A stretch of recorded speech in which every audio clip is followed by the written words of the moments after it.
அன்பர்களுக்கு வணக்கம். தமிழ்நாட்டின் எல்லையில் நாகர்கோவிலில் இருந்து திருநெல்வேலி நெடுஞ்சாலையில் பயணிக்கும் யாரும் இந்த ஆலயத்தை கடக்காமல் சென்றிருக்க முடியாது. கையில் கைக்குழந்தையோடு பக்தர்களுக்கு கேட்ட வரங்களை அள்ளித்தரும் உப்பந்தல் இசக்கியம்மன். ஔவையாரும் மூவேந்தர்களும் சம்பந்தப்பட்ட இந்த இடத்தின் வரலாற்று பின்னணி என்ன, நீலி என்ற பெண் இசக்கி அம்மனாக மாறிய கதையின் உண்மை என்ன என்பதை இந்த பதிவில் நாம் காணவிருக்கிறோம். முதலில் இந்த இடத்திற்கு முப்பந்தல் என்ற பெயர் எப்படி வந்தது என்று பார்ப்போம்.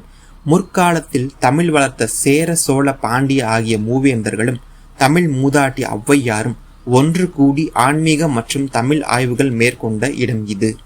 அவர்கள் தங்குவதற்காக 3 பிரம்மாண்டமான பந்தல்கள் அமைக்கப்பட்டதால் இந்த இடம் முப்பந்தல் என்று பெயர் பெற்றது.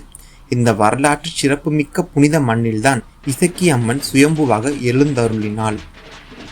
இசக்கி அம்மனின் ஆதி வரலாறு நீலி என்கின்ற பெண்ணின் கதையோடு தொடங்குகிறது.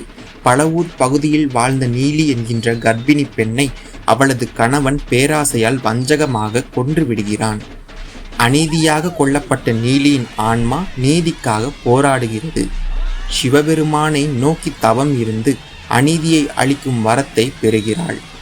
தனக்கு துரோகம் செய்தவர்களை தண்டித்து தன் பழியை தீர்த்த பிறகு ஆக்ரோஷம் தணிந்து முப்பந்தல் பகுதியில் ஆலமரத்தின் அடியில் சுயம்புவாக எழுந்தருளுகிறாள். இயக்கி என்றால் தர்மத்தை இயக்குபவள் என்று பொருள். அதுவே மருவி இசக்கி என்று ஆனது. பொதுவாக உக்கிர தெய்வங்கள் கையில் ஆயுதங்களை வைத்திருப்பார்கள். ஆனால் இசக்கியம்மன் கையில் கைக்குழந்தையை ஏந்தியிருப்பார். தான் கர்ப்பிணியாக இறந்ததால் உலகில் எந்த பெண்ணும் குழந்தை பேறு இல்லாமல் வருந்தக்கூடாது என்ற கருணையால் இந்த வடிவத்தை எடுத்தாள். குழந்தை பேறு நீண்ட நாட்களாக இல்லாத தம்பதிகள் முப்பந்தல் அம்மனுக்கு பாலாபிஷேகம் செய்து மரத்தில் தொட்டில் வாங்கி கட்டினால் நிச்சயம் குழந்தை பாக்கியம் கிடைக்கும் என்பது பக்தர்களின் அசைக்க முடியாத நம்பிக்கை. தென் மாவட்ட மக்கள் எந்த ஒரு பயணத்தை தொடங்கினாலும் முப்பந்தல் அம்மனை வணங்கி எலுமிச்சை பழத்தை பெற்ற பிறகே பயணத்தை தொடங்குகிறார்கள்.